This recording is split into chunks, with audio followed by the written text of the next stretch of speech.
Салам Америкасын бүтүрүүчүлөрү, силер менен Кайраттын элдин сыймыгы. Биз бул сабакта квадраттык теңдемелерди чыгарууну үйрөнөбүз. Мен азыр квадраттык теңдеменин эки жолун көрсөтүп берем. Биринчиси көбөйтүүчүлөргө ажыратуу аркылуу, экинчиси баарыңар жакшы билет болушуңар керек, ал деген дискриминант аркылуу. Анда эмесе баштайлы. Өзүңөр көрүп тургандай, бул теңдеме жөнөкөй эле теңдеме эмес, бул квадраттык теңдеме. Эгерде бул жакта кандайдыр бир өзгөрмөдө квадрат бар болсо, ушул өзгөрмөдө, анда бул квадраттык теңдеме. Квадраттык теңдемеде эки жооп чыгат. Эмне үчүн? Мисалы үчүн биз билебиз, жөн гана мындай бир теңдеме жазалы. X квадрат барабар 4 дейли. Бул деле теңдемеде турат. Демек, ортосунда барабар туруп калса, анда теңдеме. Теңдеменин жообун табабыз. Демек, x кайсы сандар болушу мүмкүн? Кайсы сандарды квадратка көтөргөн 4 табабыз. Албетте, x барабар болушу мүмкүн 2-ге турабы. 2-ни квадратка көтөрсөк 4 табабыз. Же болбосо x барабар болушу мүмкүн -2-ге. -2-ни деле -2-нин квадраты барабар 4. Же болбосо -2 көбүйтүү -2. Демек, барабар 4 да. Демек, бизде канча жооп болду? 2 жооп чыкты. Анда бул деле ушундай. Демек, p квадрат плюс 6p плюс 8 бул дагы 2 жооп, 2 чыгарылышка ээ. Биринчи жолун мен деген көбөйтүүчүлөргө ажыратуу жолун көрсөтүп берейин, экинчи жолун дискриминант кылып чыгарабыз. Демек, эң биринчи карайбыз, мурунку вебинарда көрсөтүп берген, буларды кантип ажыратып алыш керек. Ошону бул жактан кирип таап көрсөңөр болот. Демек, кайсы санды кайсыга көбөйткөндө 8 чыгат. Демек, 4-тү 2-ге көбөйткөндө барабар 8. Эми ушул 4-тү жана ушул 2-ни биз деген мына могуну 6p'ны ушинтип ажыратып алабыз. 4 жана 2 оң сан болгондуктан 4 2-ни жазам, бул жакынан p'ларды жазам. p плюс. Демек, бул экөө канчаны берет? 6p'ны берет. Анан бул жакта өздөрүн кошуп коем. 8 анан плюс p квадрат деп. Барабар эмнеге? 0-гө. Эми карап туралы. Мен болжолдуу түрдө бул жакты кашага алайын, бул жакты да кашага алайын, болжолдуу түрдө биякты да кашага алайын, болжолдуу түрдө бул жакта кашага алайын. Булардын баарын мен мурунку айтып кеткен эле сабакта түшүндүрүп берип кеткем. Эгерде кызыктуу болсо, кирип көрсөңөр болот. Үнү кичине азыраак, качествосы да кичине начар болуп калыптыр, мен билген эмесмин, бирок түшүнсө болот. Эми бул жакта эмнени кашага чыгарсак? Бул жакта p көбөйтүп p деп турат, p квадрат плюс бул жакта 4p деп турат. Бул жакта биздин эң маани бере турган нерсе плюс. Плюстун оң жагын, сол жагын карайбыз. Окшош кайсы эмне бар экен? Окшош эмне бар экен? Окшош p бар. Анда биз деген ушул p'ны качан сыртына чыгарабыз? Качан ачтыкпы? Мынакей. P'ны качан сыртына чыгардык, анда чийип салабыз, кереги жок, бул өрбөштү. Качан ичинде эмне калды? p калды, плюс 4 калды. Демек, bizde bul kaçadan bul çıktı, andan bundan bul çıktı. Demek bul kaçanı karayla. Bul jakты bu yakı жазып koyayım. Demek 2p deydi. 2p plus 8'de kança жазылсын болады?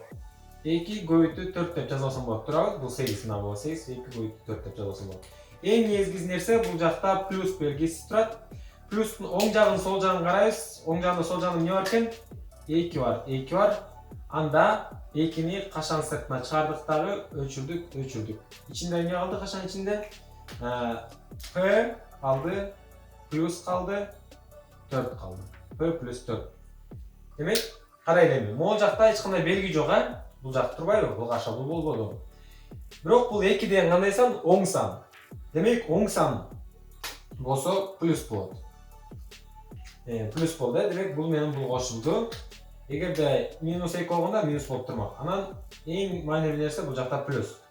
Оң жагын карайбыз, сол жагын карайбыз. Кыскасы, могу плюстун оң жагында, сол жагында көбөйтүүчүлөр туруш керек да, мынакей. Бул жакта көбөйтүү, бул жакта көбөйтүү жазбайбыз, Мына бул плюс деле карасаңар, бул жерде көбөйтүү, бул жерде көбөйтүү турат. Бул плюс карасаңар, бул жакта көбөйтүү турат. Демек, көбөйтүү болуш керек. Эми эмне окшош бар экен бул жакта? Плюстун оң жагында, сол жагында. p плюс 4, анан p плюс 4.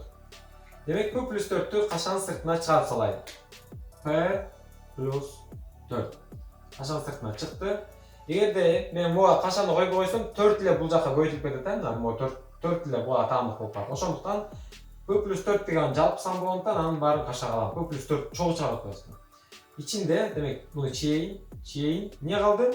P kaldı he. P kaldı. Bu çiğildi. Plus kaldı. Anan ne kaldı? 2 kaldı. P plus 2. Barabar ne gele? 0'ga olacak. 0'ga. Düşündük he? Emi misal için karaylı. Karaylı bu jakta. Jeti göğütü 0 barabar kança? 0 болады. Ал эми 0 көбөйтүү 7 барабар ал деле 0. Бул жакта эле ошондой атат. Бул жакта кандайдыр бир сан бар турабы биз билбейбиз. Бирок эгерде учул жак 0 чыкса, анда баардыгы тең 0 чыгат. Демек могу каша 0 болуш керек. Же могу каша строго 0 болуш керек да. Анда жазып алалы ушинтип эле математикалык тилде. P plus 4 P plus 4 барабар болуш керек 0-гө. Анан теңдеме алып чыгарып алалы. P барабар бул жакка эмне болуп өтөт? Минус белгиси. Минус 4. Демек биринчи жооп даяр. P minus 4. Бул жакка коелу. P plus 2 мына бул кашады. Барабар 0 болуш керек.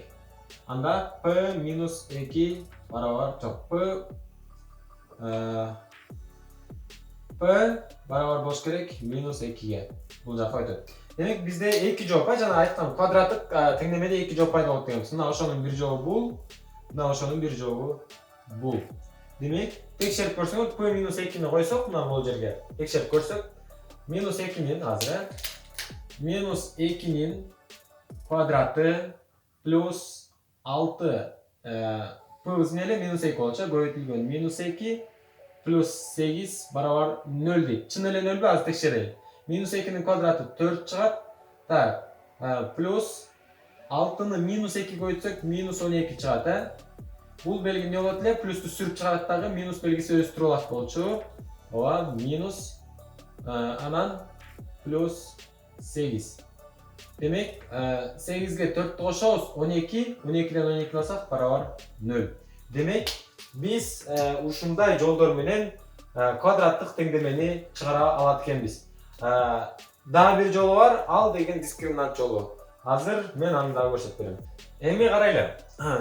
Мен бул жакка 3 формула жаздым. Бул дискриминанттын формуласы. Эгерде ким тааныш эмес болсо, коркпой эле койгула. Азыр мен баарын түшүндүрүп берем. Эгерде ким тааныш болсо, силер билесиңер, Өзүңөр биринчи бул эсепти дискриминант аркылуу чыгарып көргүлө. Биз дискриминантка, мисалы үчүн, могу жакта B, A, S деген таңбалар турбайбы? Булар эмне деген таңбалар? Биз билбейбиз, Анда карайбыз жөн гана. Бул жакта A'нын ролун биринчи мүчө аткарат. Мына биринчи мүчөбүз могул, кызыл. Экинчи мүчөбүз көк болсун. Үчүнчү мүчөбүз кара болсун. Демек, байкасак, эң акыркы мүчөдө тамга жок экен, Калгандардын тамга бар экен. Биринчиде квадрат бар экен, экинчиде жөн эле тамга экен, жалгыз анан үчүнчүдө такыр эчтеке жок экен. Демек, бул жакта кандайдыр бир мисалы үчүн 3π квадрат, 10π квадрат болуп калышы мүмкүн, ар кандай болуп калышы мүмкүн, туурабы? Бирок бул жакта π квадрат деп эле турат. Демек, бул деген 1π квадрат, жөн эле жалгыз π болуп турат. Демек, A деген мына ушул жактагы кандайдыр бир сан, B дегени могул сан түшөт, S дегени мына могул сан. Демек, бул учурда A'нын ролу кандай сан бул жакта? Эчтеке жок болсо 1 деген сан бар, өзү 1π квадрат болду. Бул эмнеки экен? B, бул S экен. Түшүндүк, Тамгаларды карабайбыз. Тамгалардын астындагы сандарды карайбыз. Эгерде тамга жок болуп калса, өзүн алабыз. S. Демек, A, B, S ролун аткарат. Анда биз деген формула коюп туруп чыгарабыз. Дискриминант барабар B квадрат дейт. Демек, B'быз эмне болуп атат? 6 болуп атат. Туурабы бул учурда мына 6. P'ны карабайсың, P кереги жок бизге, мына 6 эле карайсың. Демек, 6-нын квадраты минус 4 көбөйтүү AS дейт. AS. A дегенибиз бул жакта 1, A дегенибиз 1. Анан S деген канча? 8. Барабар 36. 8-ди 1-ге бөлсөк 8, анан 8-ди 4-кө бөлсөк 32. Минус 32. Барабар 4. Дискриминант 4-кө барабар экен. Эми карайлы. Демек, дискриминант 0дөн чоң болсо, мына 0дөн чоң болсо, анда бизде эки жооп бар. Эки жоопту биз мына бул эки формула менен табабыз. Ал эми кээ бирде дискриминант терстен чыгып калышы мүмкүн. нөлдөн кичине болуп калышы мүмкүн, ошол эле сөз. Демек анда эч кандай чыгарылышка ээ эмес, чыкпайт ал эсебиз. Ал эми дискриминант так гана 0 болуп калса, анда биз деген жөн эле бир эле чыгарылышка ээ болобуз. Анда мына бул формулага коюп туруп чыгарып коебуз. Демек карайлы. Бизде азыр 0дөн чоң болуп атат дискриминант. Дискриминант 0дөн чоң болсо, анда канча жооп экен? 2 жооп экен. Анда биринчисин карайлы. Так, x 1 деп атат, биздин учурда x-тин ордун p аткарып атат. p1 барабар минус b дейт. Минус b. Демек, аз бул жакта плюс 6 демек минус 6 болот экен. Минус 6 плюс тамыр ичиндеги дискриминант. Дискриминант канча барабар болду эле? 4 барабар болгон. Демек 4 бөлүнгөн 2 көбөйтүү абыз жабыз. Мына бул жакта 1 барабар болчу. Барабар. Демек, тамыр асты 4төн мурун сабабыз тамырлар болчу, 2 чыгат, минус 6 плюс 2, тамыр ичинен чыкты, анан 2. Барабар. Минус 4 бөлүнгөн, минус 4 бөлүнгөн 2, минус 2. Демек, жооп минус 2 чыкты, минус 2. Минус 2. Эми бизде деген ошо айтканбыз 2 жооп чыкты. Эми p2-ни издейли. Барабар. Минус 6, бул жактын айырмасы не экен? Бул жер плюс болчу. Бул жак минус. Демек, минус тамыр асты дискриминант. Дискриминант 4 болчу, 2 көбөйтүү 1. Барабар. Минус 6, минус 2. Бул жактын 2 чыкты. Бөлүнгөн 2-ден бөлсөк 2. Минус 8 бөлүнгөн 2 барабар минус 4. Демек, бизде жооп минус 4 чыкты. Мынакей дискриминантты биз ушинтип таап алабыз. Азыр кайра көбөйтүүчүлөргө ажыратып чыгаруунун дагы бир жолун көрсөтүп берейин, анан дискриминант менен чыгаруунун дагы бир жолун көрсөтүп берейин. Бул учурда биз барабар 0 деп жазбай койсок, жөн эле түйүнтмө болуп калат, жөн эле эч нерсе белгисиз бир нерсе. Ал эми биз деген барабар 0 десек, анда бул эми квадраттык теңдеме болот. Бул жактан карайлы эми дискриминант менен чыгарабыз. Анда анын ролун баягы эле бул жактагы бир сан аткарат, бнын ролун 8, сынын ролун бул 20 аткарат. Ошондо биз деген мына могул алдындагы белгиси менен кошо алабыз.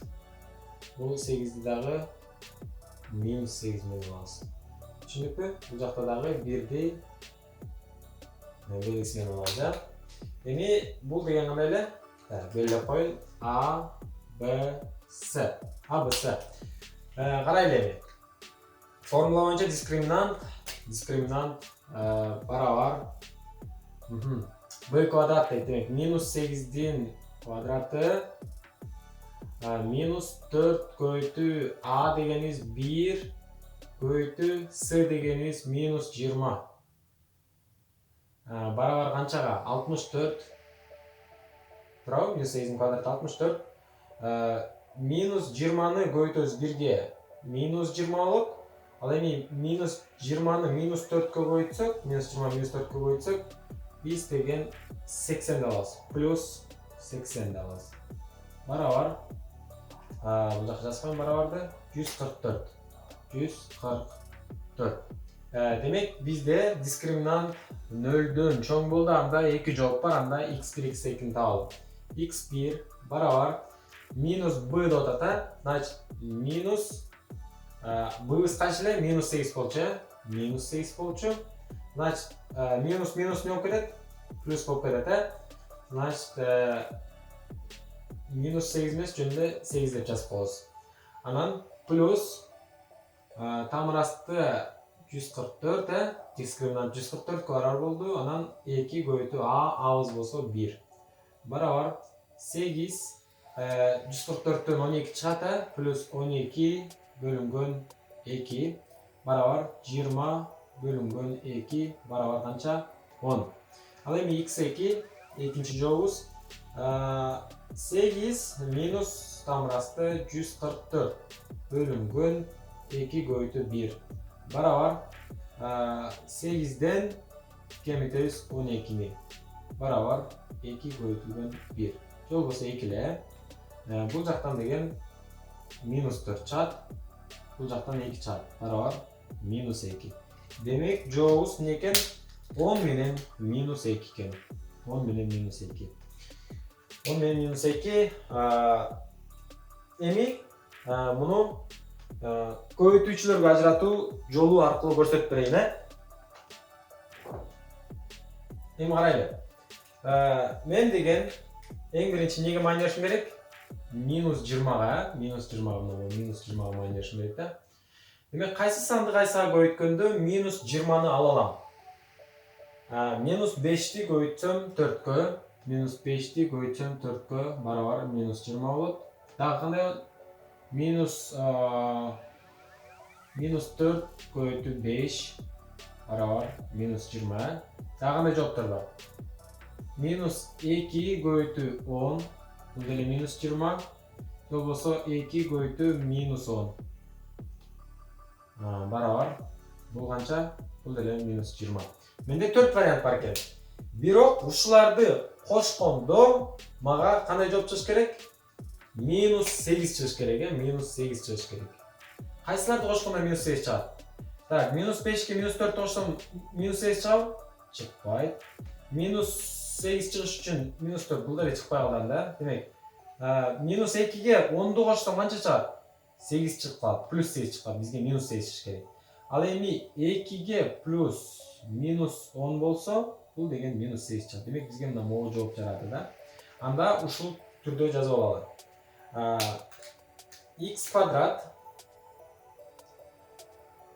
2-ни жазайын, бул жакта анан минус 10ду жазайын. Анан x'тар жазып коеюн.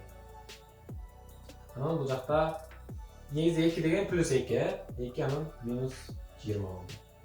Демек 4 мүчөгө ажыратып алдым ушинтип. Анан бул мүчөдү мен деген качан сыртына чыгарайын? X деген x көбөйтүү x плюс 2x. Болжол түрдө эмне болот элек? Биз унутуп калдык, ушуна кашага алып коюшабыз. Биз мына бул каша менен иштеп атабыз. Демек, бул жакта эң маанилүү нерсе плюс. Анын оң жагында, сол жагында эмне бар экен? Мына x бар экен, Анда x качан сыртына чыкты дагы? Муну өчүрөйүн. Өчтү. X калды ичинде, анан плюс 2 калды. Макул, бул каша бүттү. Бул жакта карайлы. Минус 10x бул жерде. Анан бул жерде кандай кылсак болот биз деген? Минус жок, плюс дейин бул жакта. Плюс минус 10 көбөйтүү минус 10 көбөйтүү 2 деп коеюн. Минус 10 2 көбөйтсөк эле минус 20 чыгып турабы? Анан ортодо плюсту карайбыз. Оң жагында да сол жагында эмне бар экен? Минус 10 бар экен. Анда минус 10ду кашан сыртына чыгарып салдым? Минус 10. Ичинде эмне калды? Чийилди. Ичинде албетте x калды, плюс калды, анан 2 калды. Мына x плюс 2 калган кетти. Эми бизде ушундай бир төймө пайда болду. Анан карайлы. Бул жакта ортосунда минус белгиси турат, оң жагында, сол жагында да көбөйтүүчүлөр турат. Окшоштор эмне экен? X плюс 2. Анда x плюс 2-ни качан сыртына чыгарайын? Качан ичинде эмне калды? Так, кетти бул. Качан ичинде x калды, минус калды, анан 10 калды. Барабар. Канча эле барабар? 0 барабар болчу. Эми карайлы. Же бул 0 болуш керек. Туурабы? Анда жазайын. X плюс 2 барабар болуш керек 0-гө, же болбосо x минус 10 барабар болуш керек 0-гө.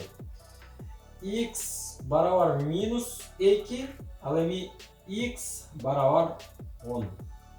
Туурабы? Муну деген бул жакка өткөрүп, муну бул жакка өткөрүп теңдеме чарп болуш. Демек, бизде кандай жооп пайда болду? Жанагы эле дискриминант менен чыгарган жообубуз эми бул жакта эле пайда болду. Демек, эки жолун көрсөтүп бердим, Эми квадраттык теңдемеде дагы башка кандайча эсептер келип калышы мүмкүн, ошолорду чыгаралы дагы, анан кийин сабагыбызды жыйынтыктайлы. Эми бизде квадраттары бар 3 теңдеме жаздым. Бирок булар квадраттык теңдеме эмес, Квадраттык теңдеме болуш үчүн бизде деген мисалы үчүн x квадрат плюс кандайдыр бир x, анан кийин кандайдыр бир константа сан деп коеюн, анан барабар 0 болуш керек. Демек 3 мүчө болуш керек. Бул жакта x квадрат бар экен, сан бар экен, бирок x жалгыз жок экен. Бул жакта x квадрат бар, бирок x жок болду. Демек бул дагы квадрат теңдеме эмес экен. Бул дагы квадрат теңдеме эмес, себеби бул жакта сан жок. Эми буларды кантип чыгарабыз анда? Муну кантип деле теңдемеде кылып чыгарып коебуз анда. Демек, бул жактагы 3x квадрат турабы? 3x квадратты жазам. Бул 21ди барабардыктын бул жагын алып өтөм. Мына барабардык биякта турат эле 21. Азыр биякка өтөт. Демек, минус 21 болуп өтөт, Минус 21 барабар ортосунда эмне калат? Бул жакта кетсе 0 калып калат, турабы? 0 калып калат. Эми эмне кылсак болот? Карайлы. Могул жерден минус 21 деген сөз, бул минус 21 деген сөз. Бул деген 3 көбөйтүлгөн минус 3 көбөйтүлгөн 7, минус 3'tü 7'ye koysak minus 21 чыгат. Ал эми бул жакта 3x квадрат турат да. Ортосунда майнилүү нерсе эмне? Минус белгиси, оң жагында, сол жагында көбөйтүү белгилери турат. Эми окшоштор кайсылар? 3 турат. Анда 3'tü качан сыртына чыгарайын дагы, буларды өчүрдүм. Качан ичинде эмне калып калды? Албетте x квадрат калды. Анан минус 7 калды. Барабар 0-гө. Кыскасы, ушул теңдемебиз 0 чыгыш үчүн мына могул теңдеменин ичи дагы 0 чыгыш керек, турабы? Да бул жерден 0 чыгыш керек.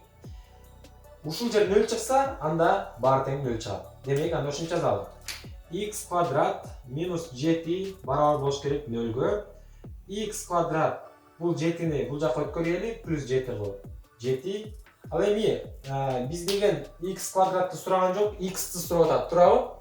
Анда мен деген мисалы үчүн 7-ни мында 7 дейин, анан барабар 7-ге, ушундай болжол түрдө. Эки жакты тең тамырга киргизсемчи, барабар бойдон кала берет, турабы? Эчтеке өзгөрбөйт. Ошондой сыяктуу эле мен дагы бул жакты эки жакты тең тамырга киргизейин.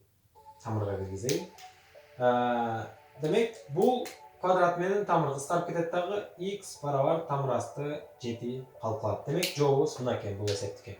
Эми бул эсепке көңүл буралы. Бул да квадрат теңдеме эмес дедим, анткени бул жакта x жетишпейт. Мындай болгон x керек да, квадрат эмес. Эмне кылып чыгарабыз? Кадимкидей эле, бул деген 5x квадрат плюс бул 10 деген 5 көбөйтүү 2 барабар 0. Бул жерде эле көбөйтүү жазсак болот, жазбасак болот. Эми бул жерде эң маанилүү нерсе плюс белгиси. Плюстун оң жагында, сол жагында эмне бар экен айткачы? 5 бар экен, анда 5'ti качан сыртына чыгарабыз да өчүрөбүз. Ичинде эмне калып калды? X квадрат калды плюс эмне калды? 2 калды барабар 0-гө. Могу качан ичин 0 чыгыш керек. 0 чыкканда 0'ды кайра 5 көбөйтүп 0 чыгат. Демек ушул качан ичин 0 чыгыш керек. Анда x квадрат плюс 2 барабар болуш керек экен 0-гө. X квадрат барабар плюс 2 минус 2 болот бул жака. Анда жөн эле мен эмне кылам? X-ты табыш үчүн мен деген тамырга алам, турабы? Эки жакты тең. Ошондо бул жерде бул жерде чечсектай x барабар минус тамыр асты 2 чыкты. Демек, бул жок турабы азыр? Тура эмес. Себеби биз айтканбыз, тамырдын ичинде болгондо да квадраттык тамырдын ичинде терс сан болбош керек, турабы? Терс сан болбош керек. А бул жакта биздин ичинде терс сан турат го, мына минус 2 деген. Мындай болбош керек. Бул жооп жарабайт, бул туура эмес. Биз эсептен ката кетирдик же эмне кылдык? Жок, биз эсептен ката кетирген жокпуз. Демек, бул маселе эч кандай маселе эмес, теңдеме чыгарылышка ээ эмес. X тандык чыгарылышка ээ эмес. Барабар чыгарылышка ээ эмес. Демек, карайлы, эмне үчүн чыгарылышка ээ эмес? Бул жака каалагандай санды берип көрөйүн, мисалы үчүн 1 ди берсем, 1'дин квадраты 1, 1'ди 5 көбөйтсөм 5, 5'ти 10 койгочтум 15 чыгып калат, Макул, анда бул жак терс сан чыгайын деди, могул жер плюс 10 болуп турат, могул жер минус 10 чыгыш керек турат, 0 чыгыш үчүн. Плюс 10 минус 10 0 чыгарат. Бирок минус 10 кылыш үчүн могул x кандайдыр бир терс сан болуш керек, бирок баары квадрат аны оң сан кылып салат да. Ошондуктан могул теңдеме чыгарылышка таптакыр эмес, мындай теңдеме эмес. Түшүндүк. Кийинки эсепке кеттик. 2x квадрат дейт, анан минус 6x'ти бул жакка алып өтөлү. Барабар ортунда эмне калып калат? 0 калып калат. Анда Биз деген бул 6x'ти башкача кылып, жок 6x'ти мен жазып алайын. Демек, минус 3 көйтү 2 деп жазайын. Анан көйтү x деп жазайын. Бул жакты 2x көйтү x. Ушундай тура 2, анан x'тен канча жолу 2 жолу болду. Бул жакта эң маанилүү нерсе минус белгиси. Анда не болот? Барабар 0-га. Окшош сандар кайсылар экен? Эң биринчиден 2 бар экен, 2 бар экен, 2 кашан сыртына чыкты. Кашан бияк коюп коеюн. Чейин. X бар экен, x чыкты кашан сыртына, чейин. Ичинде не алып калды ошондо? Ичинде x калды, минус 3 калды. Барабар 0. Демек, могул жер 0 болуш керек, 2-ни кандайдыр бир, то есть x-ка 2-ни x-ка көйтсөк, демек 2-ни кандайдыр бир санга көйтсөк 0 чыкса, ал 0-ду бул санга көйтсөк, баары 0 чыгат. Значит, могул жер 0 болуш керек да. Демек, x-ка 0 берсек, баары тең 0 болот. Анда x-ка ушуну алам. Барабар 0-дун астына 2 түшүп кетет, жол болсо 0-ду 2 бөлсөк баары 0 чыгат. Биринчи жолубуз x барабар 0 экен. X барабар 0. Экинчи жолубуз x минус 3 барабар болуш керек 0-гө. Себеби x минус 3-тү 0 барабар ушул x минус 3-төн 0 чыкса, анда теңдемесинин баары 0 чыгат. 0 менен 0 бири-бирине барабар болот. X барабар 3 экен. X барабар 3 экен. Демек, x барабар жооп 3 экен. Теңдеп алып чыгат. Демек, карайлы, x-тин ордуна 3-тү коеюн. 3-тү койсом, 3-тү койдум. 3-төн 3-тү алсам 0 чыгат, ал эми 0-ду буларга койсом баары 0 чыгат. Демек, теңдеме туура чыкты. Эми дагы бир жолун карап көрөлү. X 0 болсо дейт. Демек, бул жакка 0-ду койсом минус 3 чыгат бул жерден, Ал эми бул жерде 0 койсом, 0-ду 2 койсом 0 чыгат, анан 0-ду минус 3 койсом 0 чыгат. Демек, бизде 2 жооп туура чыкты. Демек, бүгүнкү өтөйүн деп турган сабак мына ушул болчу. Эгерде сабак кимге жакса, анда лайк басканды унутпагыла. Жана досторго бөлүшкөндү унутпагыла. Силерге орто ийгилик каалайм, достор. Кийинки сабакта көрүшкөнчө кош болгула.